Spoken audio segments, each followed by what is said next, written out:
आप सभी को मेरा नमस्कार। मैं हूं निशा और मेरे चैनल पे आप सभी का स्वागत है। आज की वीडियो में मैं 7 ऐसे फ्लावरिंग प्लांट्स के बारे में बात करने वाली हूं जो कि बहुत ही कम केयर में, या ऐसा भी कह सकते हैं कि बिल्कुल नहीं के बराबर केयर में मार्च अप्रैल से लेकर के अक्टूबर नवंबर तक बहुत ही भरपूर मात्रा में फ्लावरिंग करते हैं। तो चलिए वीडियो की शुरुआत करते हैं। तो सबसे पहला प्लांट है हमारा पर्सलिन या पोर्चुलाका का। दोनों की सेम केयर होती है। छोटी से छोटी कटिंग से ये इस मौसम में बहुत ही आसानी से ग्रो हो जाते हैं। चाहे किसी भी कंटेनर में लगाइए, वेस्ट मटेरियल में लगाइए या हैंगिंग बास्केट में लगाइए, बहुत ही आसानी से पूरे कंटेनर को ये कवर कर लेते हैं। और इनकी फ्लावरिंग के तो क्या ही कहने। देसी और हाइब्रिड दोनों वैरायटियों में इसके कलर्स ऑप्शन बहुत ज़्यादा मिलते हैं और बहुत ही कम प्राइस में ये नर्सरियों में मिल जाता है, या अगर आपके आसपास किसी के वहाँ हो तो आप उनसे भी ले सकते हैं। इसके बाद दूसरा है हमारा सदाबहार या विनका।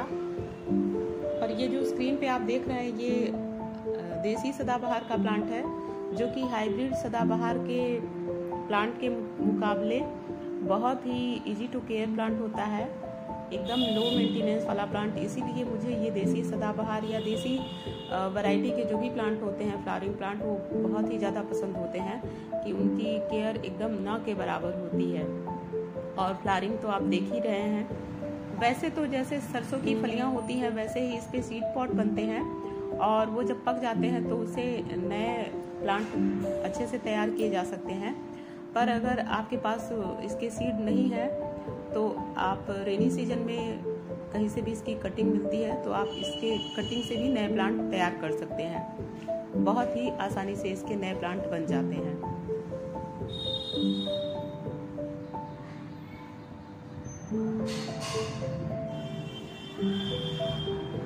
इसके बाद अगला प्लांट है हमारा देसी गुड़हल का प्लांट, जो कि बहुत ही कम केयर में चलने वाला प्लांट होता है और easy to grow, easy to maintain plant होता है। और कभी कभी इस पे वाइट मिली बग या एफिड्स का अटैक होता है, पर वो नीम ऑयल के स्प्रे से बहुत ही आसानी से दूर भी हो जाता है। और ये प्लांट ऐसा है कि जिसकी कटिंग लगाना भी बहुत ही इजी होता है। इसकी कटिंग लगाने के लिए पेंसिल के आकार की सेमी हार्डवुड कटिंग लेनी होती है, और उसको आप पानी में भी ग्रो कर सकते हैं और सैंड या मिट्टी में भी बहुत ही आसानी से ग्रो हो जाता है और नया पौधा तैयार हो जाता है।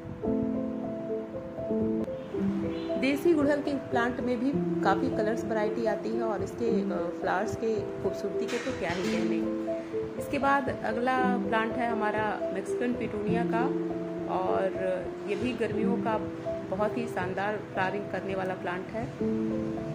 और इसमें भी कई सारे कलर्स ऑप्शन आते हैं, जैसे कि वाइट, पिंक और ये पर्पल कलर।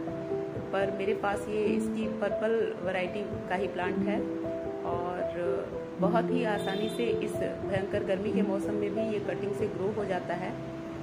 और ये भी इजी टू ग्रो और लो मेंटेनेंस वाला प्लांट होता है। इसके बाद अगला प्लांट है हमारा टिकोमा का। ये भी गर्मियों का बेस्ट फ्लावरिंग प्लांट होता है, बिल्कुल इजी टू ग्रो और लो मेंटेनेंस वाला प्लांट। एक बार स्प्रिंग सीजन में इसकी अच्छे से कटाई छटाई करके इस पे जो भी आपके पास उपलब्ध हो, वर्मी कंपोस्ट या गोबर की खाद, जो भी खाद हो, आप इसमें डाल दीजिए। बस पूरी गर्मियाँ इसके फ्लावर्स का मजा लीजिए।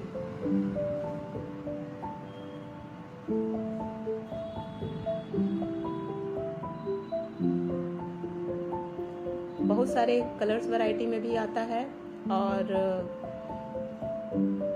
इसके फूलों के तो क्या ही कहने। पॉलिनेटर्स को भी ये अट्रैक्ट करता है। आपके गार्डन में बहुत सारे पॉलिनेटर्स आएंगे, तितलियां, मधुमक्खियां वगैरह,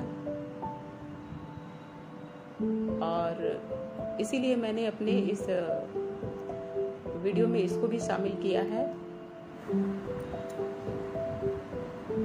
इसके बाद छठे नंबर का जो प्लांट है वो है ये एक्सोरा या रुक्मिणी का प्लांट।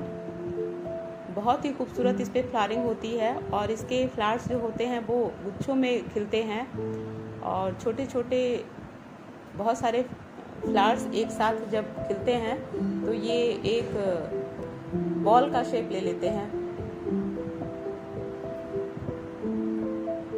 ये एक ऐसा प्लांट है जो थोड़ी एक्स्ट्रा केयर मांगता है, पर अगर आपने इसको ज़मीन पे लगाया है तो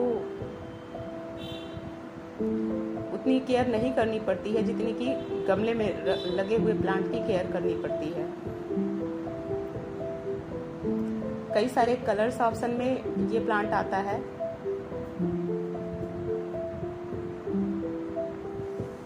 और गर्मियों का बेस्ट फ्लावरिंग प्लांट होता है।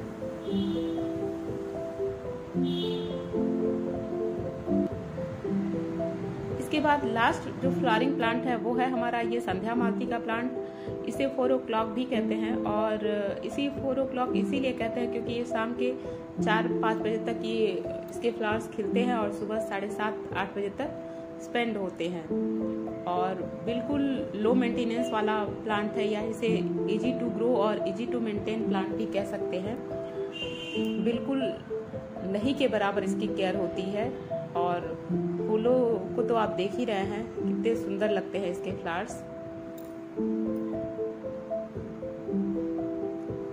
जब इसके फ्लावर्स स्पेंड होते हैं तब उन्हीं के ऊपर इसके बीज बनते हैं, और बीजों से बहुत ही आसानी से ये नन्हे पौधे इसके तैयार हो जाते हैं।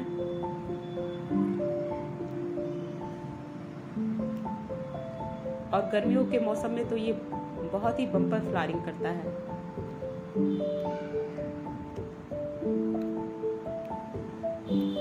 तो अब मिलते हैं किसी नए वीडियो में, तब तक के लिए नमस्कार।